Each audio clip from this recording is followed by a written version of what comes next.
Welcome back. We've been covering knee pain now for a couple weeks, and just like the hip, I always have a lot of questions on knee stretches.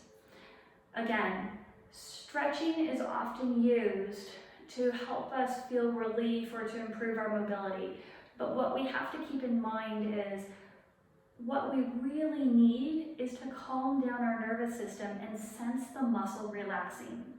So if you're having trouble doing that or you just like to stretch, I'll go through some of these exercises that you can do. And today we'll focus on the quads. So the quads are right here in the front of your knee, or front of your thigh. And a lot of people like to stretch them. Runners like to stretch them. Anyone in type of athletic sports love to stretch their quads. And one of the reasons why is because they get used quite a bit.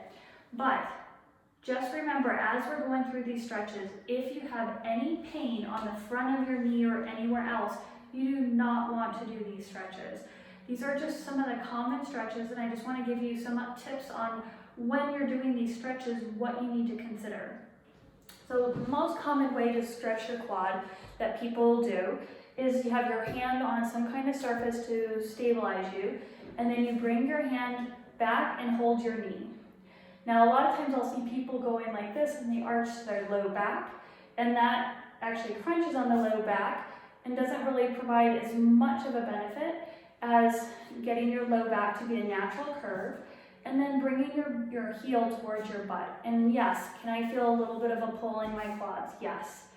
If I work on arching back like this, I'm not going to get as much of a pull, and some people like to try to get their hip flexors instead of their quads.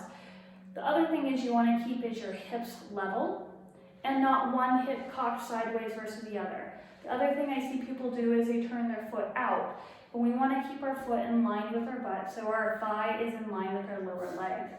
And then as you're doing this, of course, hold on to make sure you have your balance, and then work on the breathing techniques that I teach to help calm your nervous system down so that you can feel the relaxation of your quad. That's one of the more common ways to do it. Another way that people do it is they'll lay on their stomach and they'll pull like this, and they'll use this as a quad stretch. One of the reasons I don't always like it because you can see I'm arching my back, and most people start to pull out the side instead of pulling straight back. The other thing is you can use a strap and loop it around your foot and then hold on to the strap if that works for you as well. Again, you don't want to have pain when you're doing these stretches in anywhere in your body. And you definitely don't want to do these types of stretches before an athletic event.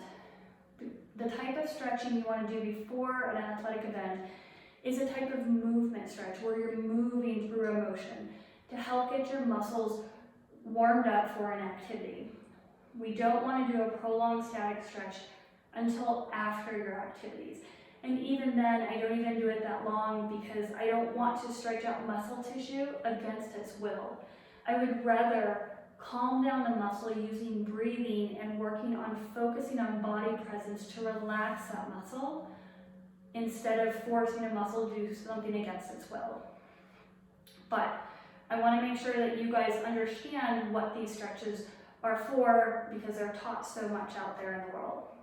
If you have any questions, please reach out to me, amy@PowerInstitute.com. Thanks again for watching. Bye.